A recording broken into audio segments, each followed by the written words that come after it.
Samosa folding का तरीका मैं आपको बता रही हूँ। रोल करने के लिए मैंने एक पट्टी ली है, उसको आपने ये करना है, एक साइड से उठाना है और इसको एक त्रिकोण बना लेनी है। लेकिन त्रिकोण में आपने एक बात याद रखनी है कि इसका ये वाइट पार्ट आपको नज़र आ रहा है, थोड़ा सा हमने एक्स्ट्रा लेना है।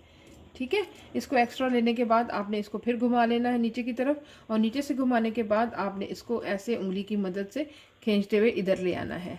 अब आप देख सकते हैं कि हमारी ऑलरेडी समोसे की शक्ल जो है वो बन चुकी है। अब आपने इस साइड पे लई लगानी है सारी साइडों पे, और लई लगाने के बाद आपने इसको फोल्ड करना है।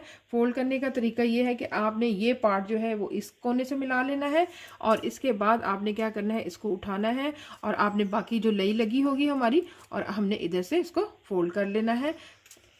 इसके कोने हमने अच्छे तरीके से फोल्ड कर लेने हैं, और इसके बाद ये जो थोड़ा सा हमारा इधर हिस्सा रह गया है, इसको भी हमने फोल्ड कर लेना है। और ये हमारा बहुत ही खूबसूरत जो है वो समोसा बिल्कुल बनकर तैयार है।